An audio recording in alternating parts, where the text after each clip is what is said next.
ኃጢአት ተሰርቶ ባለፈ ቁጥር ወደ ኋላ ነው። ህሊና ውስጥ ግን ዛሬ ነው። የሰማችሁ ነው። ሁሌ ኃጢአት ተሰርቶ ባለፈ ቁጥር ከኋላ ነው ያለው። ትናንት እንዲያድርጌ ተትናንት ወዲያ እንዲያድርጌ መቼ ያለፈ ነው። ህሊና ውስጥ ግን ያሁን ነው። እግዚአብሔር ደግሞ አሁን በክርስቶስ ኢየሱስ ደም አጥቦ በሱ ፊት ንጹህ ሊያደርገን ሲፈልግ አሁን ላይ የሚከሰንን ተመዝግቦኛ ውስጥ ያለውን ህሊናችን ውስጥ የተጻፈውን ኃጢአት ምን አደረገው? ደመሰሰው።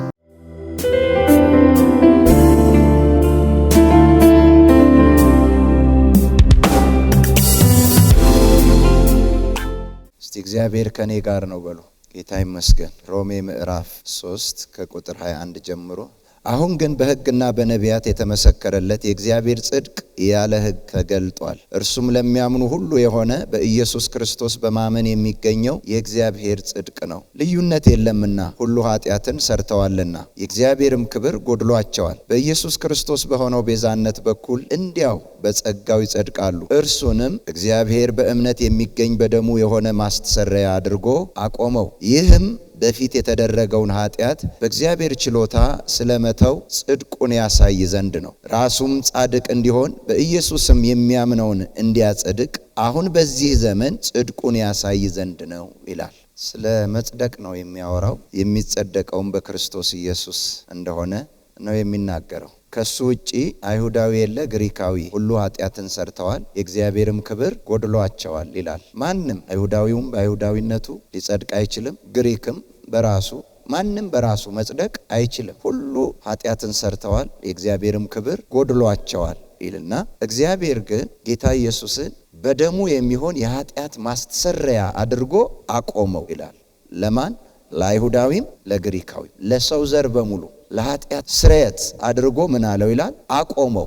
እንግዲህ በኢየሱስ የኃጢአት ስርየትነት የሚያምን ሁሉ ምን ይላል አለ? ይድናል፣ ይጸድቃል። ምን ይላል? ይጸድቃል። በጣም ልቤን የነካኝ ይሄ ነው። ይኸውም በፊት የተደረገውን ኃጢአት በእግዚአብሔር ችሎታ ስለመተው ጽድቁን ያሳይ ዘንድ ነው አለ። እግዚአብሔር ጻድቅ ነው። ኃጢአትን ሊቀበል አይችልም። ኃጢአተኛም በፊቱ ሊቆም አይችልም። ጻድቅ ነው እግዚአብሔር፣ ቅዱስ ነው እግዚአብሔር። ግን ለኃጢአተኞች ሁሉ ስርየት አድርጎ ባቆመው በክርስቶስ ኢየሱስ በፊት የተደረገውን ኃጢአት ስለመተው። እንዴት ነው መተው? ምን ማለት ነው? ሳይቀጣ ማንም በኃጢአቱ በፊት በተደረገ ኃጢአቱ ሳይቀጣ እግዚአብሔር ትቶት ጻድቅ እንዲሆን የክርስቶስን ለኃጢአት ስርየት አድርጎ አቆመው ይላል። ጌታ ስሙ ይባረክ። ምክንያቱም ኃጢአት የሰራች ነፍስ እርሷ ምን ትበል ብሏል? ትሙት ብሏል። ራሱ እግዚአብሔር። አሁን ግን ኃጢአተኛውን ሊያጸድቅ በክርስቶስ ኢየሱስ ደም የኃጢአት መስዋዕት አድርጎ ስላቆመው በክርስቶስ ኢየሱስ ስጋና ደም መቆረስ ለኃጢአት መስዋዕት መሆን ያመነ ሁሉ የክርስቶስ ኢየሱስን ጽድቅ ስለሚቀበል እግዚአብሔር ራሱ ጋር ያለውን ጽድቅ አማኞች ውስጥ ስለሚያይ ቀድሞ የተደረገውን ኃጢአት ሳይቀጣ አለፋቸው ይላል። ጌታ ስሙ ይባረክ። ለዚህ አይደል ሮሜ ምዕራፍ 8 ቁጥር 1 ላይ በክርስቶስ ኢየሱስ ላሉት አሁን ኩነኔ የለባቸውም። ምናልባት ሰው ህሊናው ውስጥ ሊሆን ይችላል ያለው ሰይጣን እየከሰሰው ራሱን ይቅር ማለት አቅቶት በክርስቶስ ኢየሱስ ስጋና ደም መቆረስና መፍሰስ ኢየሱስ ክርስቶስ ለኃጢአት መስዋዕት ሆኖ እንደቆመ ካመነ ግን በአብ ዘንድ ክስ የለም። አሜን። ለዚህም ደግሞ እንደዚህ አለ ዕብራውያን ምዕራፍ 9 ቁጥር 14 ላይ የበጎችና የኮርማዎች ደም ስጋን ማጠብ ከቻለ አለ ነፍስን ማንጻት ስለማይችል፣ ስጋና ብቻ ከላይ ብቻ እንጂ ነፍስን ማንጻት ስለማይችል ሕያው እግዚአብሔርን ታመልኩ ዘንድ ህሊናችሁን ከሞተ ሥራ የኢየሱስ ክርስቶስ ደም ያጥበዋል አለ። ኃጢአት ተሰርቶ ባለፈ ቁጥር ወደ ኋላ ነው። ህሊና ውስጥ ግን ዛሬ ነው። የሰማችሁ ነው። ሁሌ ኃጢአት ተሰርቶ ባለፈ ቁጥር ከኋላ ነው ያለው። ትናንት እንዲያድርጌ ተትናንት ወዲያ እንዲያድርጌ መቼ ያለፈ ነው። ህሊና ውስጥ ግን ያሁን ነው። እግዚአብሔር ደግሞ አሁን በክርስቶስ ኢየሱስ ደም አጥቦ በሱ ፊት ንጹህ ሊያደርገን ሲፈልግ አሁን ላይ የሚከሰንን ተመዝግቦኛ ውስጥ ያለውን ህሊናችን ውስጥ የተጻፈውን ኃጢአት ምን አደረገው? ደመሰሰው። ንጹህና ቅዱስ ሆነን ያለ ነቀፋ ሆነን እግዚአብሔርን በፊቱ ቆመን ልናመልከው ንጽህናን ሰጠን። ዳዊት ምን እንዳለ ትዝ ይላችኋል? ኃጢአቴ ሁል ጊዜ በፊቴ ነች አለ። ማለት ህሊናው ውስጥ ነው። ኃጢአተኛ መሆኑን ካወቀ እንደ ህጉ ስርዓት የኃጢአት መስዋዕት እኮ ያቀርባል። የኃጢአት መስዋዕት አቅርቦ ጌታ ሆይ ስለ ኃጢአቴ ስለ በደሌ ይህንን ሰውቻለሁ ብሎ ቀና ሲል አሁንም ህሊና ውስጥ ምን አለ? ኃጢአት አለ። ተመዝግቧል። ትልቅ ተአምራት ያደረገልን እግዚአብሔር ህሊናችንን ከኃጢአተኝነት ስሜት ማንጻቱ ነው። በእሱም ፊት ለመቅረብ ድፍረት የሰጠን ከህሊናችን ውስጥ ኃጢአተኝነትን ማጠቡ ነው። በደንብ ስሙ። ዮሐንስ ምዕራፍ 8 ላይ አንዲት ስታመነዝር የተገኘችን ሴት ይዘው መጡ። በጌታ ፊት አቆሟትና መምህር እቺን ሴት ስታመነዝር ያዝናት። እንድች አይነት ሴት ስታመነዝር ከተገኘች የሙሴ ሕግ ያገኛት በድንጋይ ወግሮ ይግደላት ብሎ ጽፏል አሉ። እነሱ ለራሳቸው አሁን እሷን ኃጢአተኛ አድርገው ይዘው ሲመጡ በእነሱ ቤት አሁን ንጹህ ናቸው፣ ቅዱስ ናቸው፣ ጻድቅ ናቸው። እና አንተስ ምን ትላለህ አሉት። ሲጠይቁት ከናንተ ኃጢአት ያላደረገ የመጀመሪያውን ድንጋይ ጣልባት ይውገራት አለ። አሁን ወደ ጌታ ሲመጡ እሷ ኃጢአተኛ ነች በእነሱ አቆጣጠር፣ እነሱ ደግሞ ምኖች ናቸው? ጻድቅ ናቸው። ግን አላወቁም ህሊናቸው ውስጥ የተመዘገበ እንዳለ፣ ትናንት የሰሩት እዚህ አብሯቸው እንደሚኖር አያውቁም። ህሊናቸው ውስጥ የተመዘገበ እንዳለ እና አሁንም ሲደጋግሙ ጎንበስ ብሎ ሲጽፍ እያንዳንዱ ሰው ይላል ህሊናው ወቀሰውና ድንጋዩን ቁጭ አድርጎ ሄደ። ጌታ ኃጢአተኛ ናችሁ ብሏቸዋል። እሷስ ከነሱም እኮ እኔ ብቻ አይደለሁም እነሱም ኃጢአተኞች ናቸው ብላለች አላለችም? ማነው ኃጢአተኛነታቸውን የነገራቸው? ህሊናቸው። ሰው የሰራው ስራ ሁሉ የሚያደርገው ነገር ሁሉ እዚህ ህሊና ውስጥ ይጻፋል። እና ራሳቸውን አዩ። እያንዳንዷን ነገር ነው ያወቋት። ምን እንዳደረጉ፣ ምን እንዳሉ፣ ምን እንደሰሩ፣ እንዴት እንደኖሩ አነበቡት። እዚህ ውስጥ ህሊናቸው ውስጥ ድንጋያቸውን ቁጭ አድርገው ወጡ። አየ ህሊና ውስጥ ምን አለ? ሁሉ ጊዜ የተደረገው ነገር አለ። ህሊና መልካምና ክፉን የምናውቅበትና ትክክለኛውን ፍርድ የምንፈርድበት ከመለኮት ከእግዚአብሔር የተሰጠን ብቃት ነው። ማንም ሰው ህሊናውን አልፎ ያደርገዋል እንጂ አልፎ ህሊናውን ራሱን አታሎ አለባብሶ ያደርጋል ይኖራል እንጂ ህሊና ውስጥ እያንዳንዷ የተሰራች ኃጢአት ትቀመጣለች። ያንን ነው በክርስቶስ ኢየሱስ ደም ምን አደረገ የሚለው አጠበ። ክብር ለኢየሱስ ይሁን። አሜን አላችሁ። ይሄውም ደግሞ ኤፌሶን ምዕራፍ 1 ቁጥር 4 ላይ ያለውን የፈጸመው የጌታ ኢየሱስ ክርስቶስ ቅዱስ ሥጋና ደም። ቁጥር 4 ዓለም ሳይፈጠር በፊቱ ቅዱሳንና ነውር የሌለን በፍቅር እንሆን ዘንድ። መቼ? ዓለም ሳይፈጠር። ይሄንን አስቦ እግዚአብሔር ፈጠረን። ዓለም ከተፈጠረና እኛ ከተፈጠርን በኋላ ደግሞ የዚህ ተቃራኒ ሆን ዓለም ሳይፈጠር ቅዱሳንና ነውር የሌለን በፍቅር እንሆን ዘንድ በክርስቶስ ምን አለን ይላል? መረጠን። ዓለም ሳይፈጠር በክርስቶስ ኢየሱስ ደግሞ ደምና በተቆረሰው ሥጋ እኛን ሲያጥበን ይህንን አገኘን። ዓለም ሳይፈጠር በፊቱ ቅዱሳንና ነውር የሌለን በፍቅር እንሆን ዘንድ በክርስቶስ ኢየሱስ ምን አለን? መረጠን። በበጎ ፈቃዱ እንደወደደ በኢየሱስ ክርስቶስ ሥራ ለእርሱ ልጆች ልንሆን አስቀድሞ ምን አለን? ወሰነን። በውድ ልጁም እንዲያው የሰጠን የጸጋው ክብር ይመሰገን ዘንድ ይሄንን አደረገ። በውድ ልጁም እንደ ጸጋው ባለጠግነት መጠን በደሙ የተደረገ ቤዛነታችንን አገኘን። ተቤዠን ጌታ ነው የሚለው። መቤዠት ማለት ዋጋ ከፍሎ ወደ ነበረበት መመለስ ማለት ነው። ዋጋ ከፍሎ ወዴት ነው የመለሰን? ዓለም ሳይፈጠር በፊቱ ቅዱሳንና ነውር የሌለን በፍቅር እንሆን ዘንድ በክርስቶስ ወደ መረጠን ጌታ ስሙ ይባረክ። አያችሁ እንግዲህ የተሰራ ኃጢአት ነው ብሎ እግዚአብሔር የተናገረው የለየው ያ ኃጢአት እኛ ውስጥ በኃጢአትነት የሚቀመጠው ምናችን ውስጥ ነው? ህሊናችን ውስጥ ነው። እጅ ኃጢአት አያውቅም። እግር ኃጢአት አያውቅም። የትኛውም የአካል ክፍላችን ኃጢአትን አያውቀውም። ኃጢአት ነው የሚለው ምንድነው? ህሊና ነው። እዛ ውስጥ ነበር የተመዘገበው። ያንን ደግሞ ሰው ተለያይቶ ሊኖር አይችልም። ከህሊናው ማንም ተለያይቶ ሊኖር አይችልም። ማንም። ለዚህ አይደል ሁሌ ኃጢአቴ በየት ነች አለ ዳዊት? በፊቴ ነች። በቃ አለ፣ ተስሎብኛል፣ አየዋለሁ አለ። የኃጢአት ተጽዕኖ አለ እዚህ ውስጥ። ከዛ በክርስቶስ ኢየሱስ ደም እግዚአብሔር ምን አለን? አጠበን፣ አነጻን። ክብር ለኢየሱስ ይሁን። ሁለተኛ ቆሮንቶስ ምዕራፍ 5 ቁጥር 21 ላይ እኛ አለ በክርስቶስ ሆነን በእርሱ ሆነን የእግዚአብሔር ጽድቅ እንሆን ዘንድ ኃጢአት ያላወቀውን ኢየሱስን ስለኛ ምን አደረገው? ኃጢአት አደረገው። ኃጢአት ምን ያላለውን? ያላወቀውን፣ ኃጢአት የሌለበትን፣ ውስጡ ህሊናው ውስጥ ኃጢአት ያልተመዘገበበትን፣ ኃጢአት ኔቸር የሌለውን እሱን ስለኛ ምን አደረገው? ኃጢአት። ለምንድነው ጌታ ኢየሱስ ያን ሁሉ ሲያደርጉበት መልስ ያልመለሰው? ራሱን ምን ስለሆነ ነው? ምንም እኮ ማለት መብት የለውም፣ ብቃት የለውም። ኃጢአተኛ በእግዚአብሔር ፊት ማንን ሆኖ? እኛን ሆኖ። ጌታ በኢየሱስ ስም እኛ ምኖች እንሆን ዘንድ? ጻድቅ እንሆን ዘንድ። ክብር ለኢየሱስ ይሁን። በተለይ በጣም የምትከብደኝ ቦታ አንድ ቦታ ነች። ጌታ ኢየሱስ የኛን ጽድቅ፣ የኛን ቅድስና፣ የኛን ንጽህና፣ የኛን የዘላለም ፍቅር ማንነት ሲያበጀው መስቀል ላይ ኤሎሂ ኤሎሂ ላማ ሰበቅታኒ ብሎ የጮህባት ቦታ ምን ማለት ነው? ኢየሱስ ለመጀመሪያ ጊዜ እግዚአብሔርን አንደኛ አምላኬ ብሎ የጠየቀበት የጠራው ምን ብሎ አምላኬ። ሁሌ ምን ነበር የሚለው ኢየሱስ? አባቴ ነው የሚለው። ለምን አምላኬ አለው? እስቲል እግዚአብሔር የሰው ሁሉ የኃጢአተኛ ሁሉ ምንድነው? አምላክ ነው። ሌላ እኮ አምላክ የለም። ጌታ ስሙ ይባረክ። ስለምን ተውኸኝ ለምንድን ነው ያለው? ጌታ ኢየሱስ እዛ ጋር ምን ሆነና ነው? ሰው ሆነና ኃጢአት ሆነና እግዚአብሔር ጀርባውን ሰጠው ብሎ ነበር እኮ ጌታ ኢየሱስ። ትዝ ካላችሁ እናንተ ሁላችሁ ጥላችሁኝ ትሄዳላችሁ፣ እኔ ግን ሁልጊዜ አባቴን ደስ የሚያሰኘውን ነገር በፊቱ ስለማደርግ አይተወኝም አለ። አንድም ቀን ጌታን ኢየሱስን እግዚአብሔር ህልውና ርቆት አያውቅም ነበር። መስቀል ላይ ግን ተወው። አምላኬ አምላኬ ሆይ ስለምን ተውኸኝ? ለዚች ሰዓት ነበረ ጌታ ኢየሱስ ያለቀሰው፣ የደም ላብ ያላበው። ጭንቅ የሆነበት ጌታ ኢየሱስ መሞቱ አይደለም፣ ሞቶ እንደሚነሳ ያውቃል። ዮሐንስ 10 ላይ ነፍሴን ልጥላት ላነሳጥም ስልጣን አለኝ፣ ይሄንን ከአብ ተቀብያለሁ አለ። ሞቶ የመነሳት አቅም ካለው አንድ ሰው ለምን ሞትን ይፈራዋል? ይፈራዋል እንዴ? አይፈራው።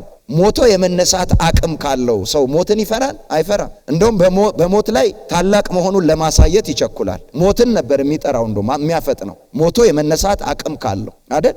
ልሞት ነፍሴን ልሰጥ ላነሳትም ስልጣን አለኝ፣ በእጄ ነው። የመሞትም ብቃት አለኝ፣ የመነሳትም ብቃት አለኝ አለ። ታዲያ ወደ ሞት ሲደርስ ለምን አለቀሰ? ለምን የደም ላብ አላበው? ነፍሴ እስከ ሞት ድረስ እጅግ ተጨነቀች ለምን አለ? ለምን አለ? ከአባቱ የሚለይባትን ሰዓት ለሰከንድ ከሱ መለየት። እኛ ግን ለዘላለም ነበር የተለያየ ነው ከእግዚአብሔር ጋር።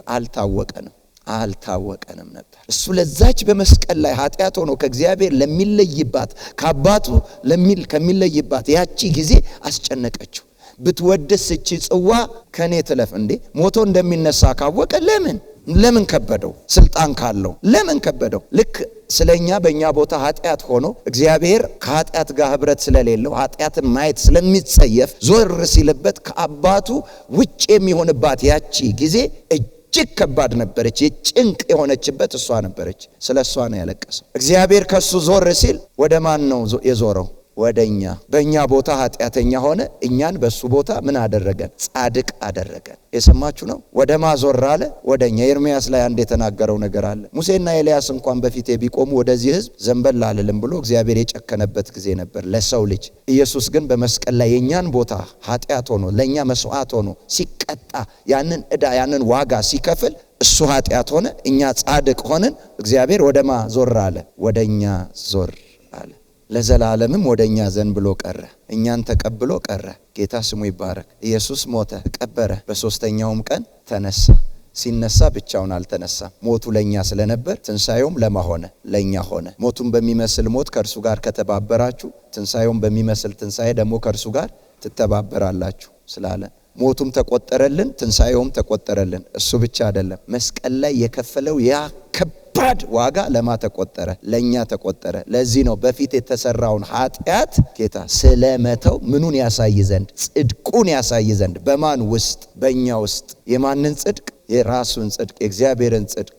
ጌታ ይመስገን። ስለዚህ ማንም የክርስቶስ ኢየሱስን ሞትና ትንሣኤ ያመነ በሙሉ ጻድቅ ነው። እግዚአብሔር ነው ያለው። መጀመሪያ ሰውንም ኃጢአተኛ ያለው እግዚአብሔር ነው። ኃጢአትን ኃጢአት ያለ እግዚአብሔር ነው። ጽድቅንም ጽድቅ ያለ እግዚአብሔር ነው። ስለዚህ መጀመሪያም ሰውን ኃጢአተኛ ነህ ያለው እግዚአብሔር ነው። አሁንም በክርስቶስ ኢየሱስ በማመን ጻድቅ ነህ ያለው እግዚአብሔር ነው።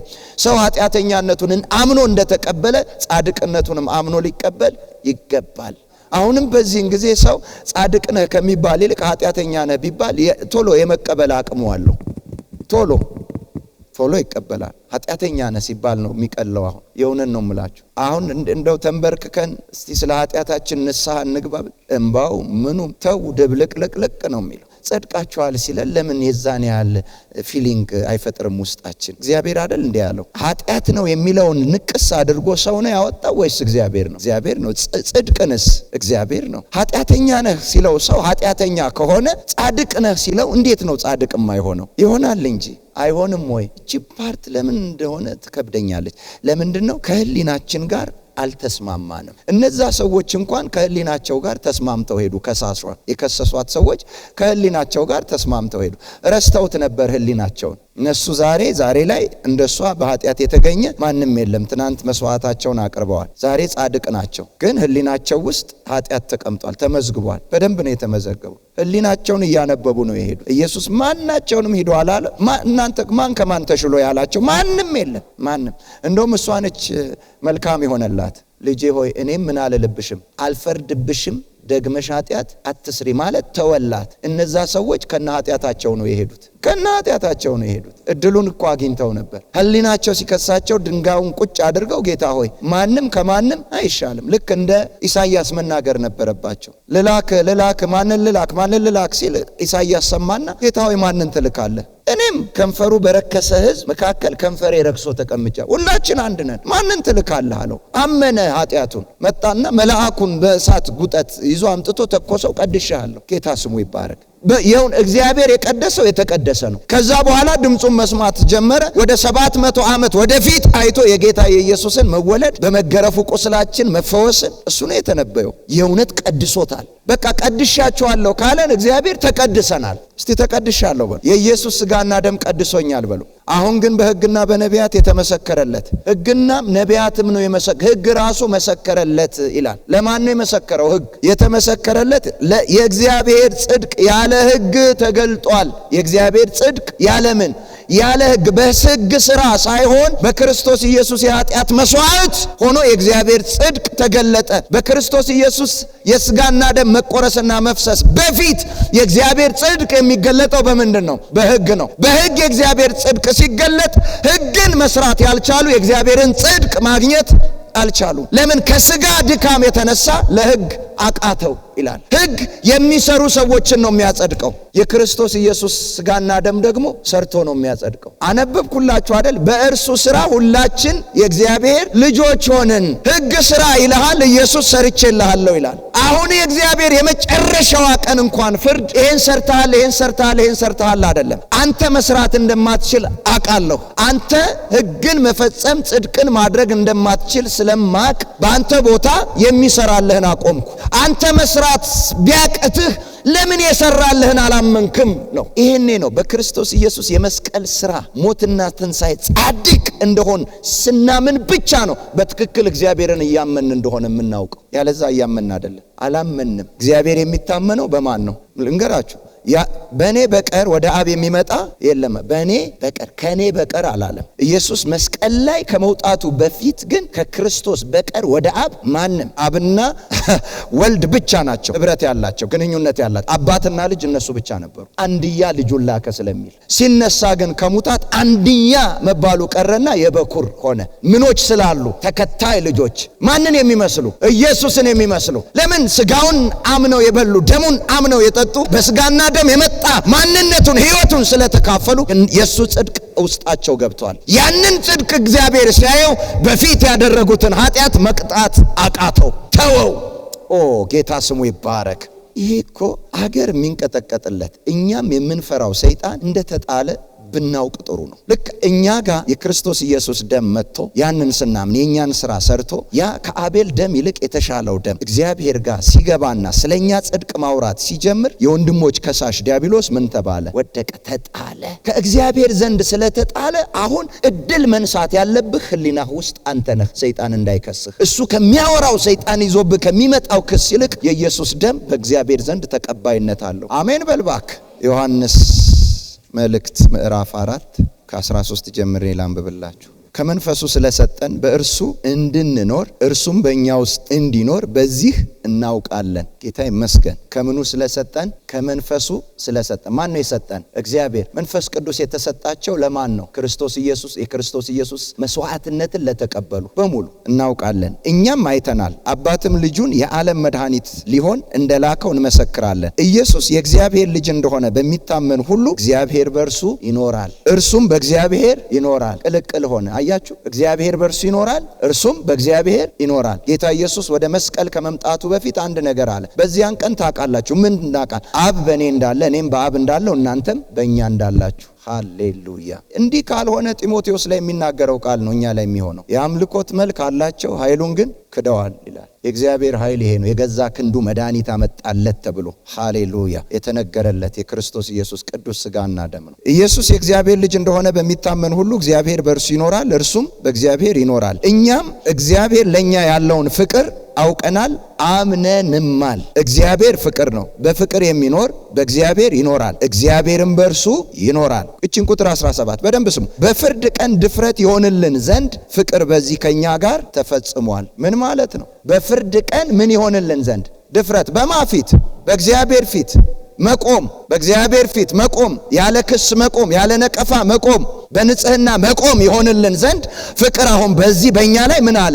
ተፈጸመ አለና ቀጥሎ ያለችውን እርሱ እንዳለ እኛ ደግሞ እንዲሁ በዚህ ዓለም ነንና። ማን እንዳለ? ኢየሱስ እንዳለ። ልክ አሁን ኢየሱስ ነው እኛ እዚህ በምድር የምንመስለው። የእግዚአብሔር ልጅ እንደሆነ ኢየሱስ በሰማይ፣ እኛም እንደ እግዚአብሔር ልጅ እንደ ኢየሱስ በዚህ በምድር ላይ እንደዛው ነን። ስለዚህ በፍርድ ቀን ቁጣ በእኛ ላይ የለም፣ ፍቅር በእኛ ላይ ተፈጽሟል። ጌታ ስሙ ይባረክ። ፍርድ አይጠብቀንም። ኃጢአተኞች ስላልሆን ኩነኔ የለብንም። ኃጢአተኞች ስላልሆን ፍርድ የለብንም። አሜን በሉ ባካችሁ። ከእግዚአብሔር የተሻለ አውቃችሁ ከሆነ የራሳችሁ ጉዳይ፣ ምንም አልልም። እግዚአብሔር ግን ያለው በልጁ በክርስቶስ ኢየሱስ ደም ምን ብላችኋል? ጸድቃችኋል። ዕብራውያን ላይ እንዲህ ይላል፣ እንደው አንዴ የፈሰሰው የክርስቶስ ኢየሱስ ደም የሚያምኑትን የዘላለም ፍጹማን አድርጓቸዋል ይላል። ለዘላለም ምኖች? ፍጹማን አድርጓቸዋል። ምን ማለት ነው? በየቀኑ ኃጢአትን ሰራ የለም እንዴ? መቼ ከኃጢአት ሰው ነጽቶ ያውቃል? አስተሳሰባችን፣ በስሜታችን፣ በንግግራችን፣ በድርጊታችን ልትሉኝ ትችላላችሁ። አዎ እሱኛው የኃጢአት ስርየት የሚያስፈልገው ሳይሆን የኃጢአት ይቅርታ፣ እንደ ቤተሰብ እንደ አባትና ልጅ ሁልጊዜ ደሙን አኑሮልን የለ ይቅርታ ነው። የኃጢአት ስርየት መስዋዕትነትን ጠይቋል። የኃጢአት ይቅርታ ምሬያችኋለሁ ስለ መስዋዕቱ። በየቀኑ ምን ውስጥ እንኖራለን ማለት ነው? ይቅርታ ውስጥ። ምን ስለተደረገልን? የኃጢአት ስርየት ስለተደረገልን፣ ዋጋ ስለተከፈለልን፣ አንዴ የፈሰሰው የክርስቶስ ኢየሱስ ደም ለዘላለም ስለሚሰራ። ለዚህ ነው ልጆች ሆይ ኃጢአትን እንዳትሰሩ እጽፍላችኋለሁ። ከእናንተ ግን ማንም ኃጢአትን ቢሰራ በአብ ዘንድ ምን አለን አለ? ጻድቅ የሆነ ጠበቃ አለን። ጠበቃ አለን፣ እሱም ጻድቅ የሆነ ማን ነው አለ? ኢየሱስ። ጠበቃ ለኛ ጠበቃ በማን ፊት? በአብ ፊት። ጠበቃ ኃጢአት ለሰሩ። አዎ አባት ሆይ ኃጢአት ሰርተዋል፣ ግን መስዋዕት ከፍዬላቸዋለሁ። በደምህ እኮ ምን ብለሃቸዋል? አጽድቃቸዋል። ቅድስና የነሱ ነው፣ ንጽህና የነሱ ነው፣ ክብር የነሱ ነው ብሎ ጥብቅናውን በማፊት? በአብ ፊት። ጻድቅ የሆነ ምን አለን ይላል? ጠበቃ። ጌታ ስሙ ይባረክ። አሜን። ምንም አይነት ኃጢአት ብትሰሩ አልተፈቀደም ለማንም፣ ግን ከክርስቶስ ኢየሱስ ሥጋና ደም በላይ ሆኖ ሊገኝ አይችልም። ይልቁንም አዋረደው ኃጢአትን። ጌታ ስሙ ይባረክ። ኃይል አለው፣ አቅም አለው። አሜን። ኃጢአት ስትሰራ ራስህን ነው የምታቆሽሸው፣ ክብርህን ነው የምትነካው፣ የማይገባህን ነገር ነው የምታደርገው፣ ወርደህ ነው የምትገኘው፣ ራስህን ነው የምትጎዳው። በአንተና በእግዚአብሔር መካከል የነበረውን አባትና ልጅነትን ግን ይሄ ሰርቶታል፣ ለአንዴና ለዘላለም። አንድ ጊዜ ፈጽሞ መስዋዕትን አቅርቦ በአብ ቀኝ ምን አለ ይላል? ተቀመጠ። ቀድሞ ግን ሊቀ ካህናት በየዓመቱ የኃጢአት መስዋዕት ያቀርቡ ነበር። የሰማችሁ ነው። አሁን ግን አንድ ጊዜ ኃጢአት ሁሉ መስዋዕት ሆኖ በአብ ቀኝ ምን አለ ይላል? ተቀመጠ። ስራውን ጨርሶታል። አሜን አላችሁ። እስቲ በእግዚአብሔር ዘንድ በሉ የክርስቶስ ኢየሱስ ሥጋና ደም ኃጢአቴን ሁሉ፣ በደሌን ሁሉ፣ እርግማን መርገሜን ሁሉ ከኔ ላይ አስወግዶታል። በአብ ፊት ጻድቅ አድርጎኛል፣ ቅዱስ አድርጎኛል። የእግዚአብሔር ቤተ መቅደስ ቅዱስ ነው፣ እርሱም እናንተ ናችሁ አላለንም? የእግዚአብሔር ቃል ማን ነው? እናንተ ናችሁ። ቅዱስ ቤተ መቅደስ ማ የሚያድርበት። ሃሌሉያ። በዚህ ልክ ራሳችሁን ይሁ። ክብር ለኢየሱስ ይሁን። ሁሉ ኃጢአትን ሰርተዋልና የእግዚአብሔርም ክብር ጎድሏቸዋል። በኢየሱስ ክርስቶስም በሆነው ቤዛነት በኩል እንዲያው በጸጋው ይጸድቃሉ። እርሱንም እግዚአብሔር በእምነት የሚገኝ በደሙ የሆነ ማስተሰረያ አድርጎ አቆመው። ይህም በፊት የተደረገውን ኃጢአት በእግዚአብሔር ችሎታ ስለመተው ጽድቁን ያሳይ ዘንድ ነው። ሃሌሉያ። ሳይቀጣ አለፈ። ማ ስለተቀጣ? ኢየሱስ። እስቲ ኢየሱስ በሉ። ዋጋ ከፈለልኝ። አክሰስ የነበራቸው እድሉ የነበራቸው የዘር ማንዘር መንፈስ፣ ባዕድ አምልኮ፣ የጣዖት አምልኮ መንፈስ ሁሉ በእኛ ላይ አሁን ሊሰሩ አይችሉም። አሜን አላችሁ። በሽታ ቢመጣ ህጋዊ ሆኖ ጸንቶ መቀመጥ አይችልም። እኛ የማ ቤተ መቅደስ ነን? የእግዚአብሔር ቤተ መቅደስ ማለት መኖሪያው ማደሪያው። እርግማንም መርገምም በሽታም ደዌም እኛ ውስጥ እኛን ማደሪያ አድርጎ በቋሚነት ሊኖር አይችልም። ከዛ ይልቅ እግዚአብሔር እኛ ውስጥ ሲገባ የጸጋ ስጦታዎች የጸጋ ማደሪያ ሆነናል። የቅባቱ ማደሪያ ሆነናል። አሜን። እርግማን መርገም ከቤተሰብ ከትውልዳችሁ የተሻረ ነው። በዚሁ ነግራችኋለሁ። በዘራችሁ ውስጥ የስኳር በሽታ፣ የደም ግፊት በሽታ፣ የካንሰር በሽታ፣ የተለያዩ የጭንቅላት የእብደት መንፈስ ማናቸው በሽታ ካለ በክርስቶስ ኢየሱስ ሥጋና ደም የተቆረጠ ነው። እናንተ ላይ አይችልም። አሜን። አይችልም። ከኢየሱስ ጋር አብረን አልተቀበልናቸውም። ከኢየሱስ ጋር የተቀበልነው መንፈስ ቅዱስን ነው። ሊመጣ ይችላል፣ ሊሞክር ይችላል። ዛሬም ብርቱ ነው፣ ይመታዋል። ዛሬም ይሰብረዋል። ዛሬም ይሰብረዋል። ዛሬም ይሰብረዋል። የትኛው ሰው ነው ባለ አእምሮ ሆኖ ሌባ ቤቱ ሲገባ ምን ፈልገህ ነው ደስ ያለህን ውሰድ ብሎ የሚያስገባው? ይፈቅዳል? እናንተ እኮ የእግዚአብሔር ቤተ መቅደስ ናችሁ፣ ቤቱ ናችሁ ይላል። እና አሁን እግዚአብሔር ይፈቅዳል? አንተ መዳን ከምትፈልገው በላይ እግዚአብሔር ነው የፈለገው። አንቺ መፈወስ ከምትፈልጊው በላይ እግዚአብሔር ነው ያንቺን ፈውስ የፈለገው። አሜን በልባክ። ለዚህ እኮ ነው ይሄ ሁሉ አልበቃ ሆኖ ጠበቃ ሆኖ የቆመው። ስምህ ይባረክ። ሃሌሉያ። እስቲ ለጌታ ክብር ይሁንለት፣ ክብር ይሁንለት። እያወሩ የገቡባችሁ ህመሞች፣ ደዌዎች፣ በሽታዎች ምናምኖች ካሉ እያወሩ ወጥተው ይሄዳሉ። አብሮ መኖር አይቻልም። ስጋዬን የበላ ደሜን የጠጣ እኔ በእርሱ እኖራለሁ እርሱም በእኔ ይኖራል ነው እንጂ ያለው እርግማን መርገም በሽታ ደዌ አብሮ ይኖራል አላለም። ጅብ ቤት መከራየት ቢፈልግ ከጅብ ጋር ደባል መግባት የሚፈልግ አለ? ከሰው አለ ወይ? የሁለቱን አነጻጽሩ፣ ጅብና ሰው። እግዚአብሔርን ብቻውን ነው። ከጠላት ጋር ደባልኛ ውስጥ አይኖርም። ከአውሬ ጋር ደባልኛ ውስጥ አይኖርም። አሜን በልባክ። ከአውሬ ነጥቆ ለሌላ አውሬ አይሰጥም እግዚአብሔር። ሃሌሉያ። ስምህ ይባረክ እግዚአብሔር። እናመሰግናለን።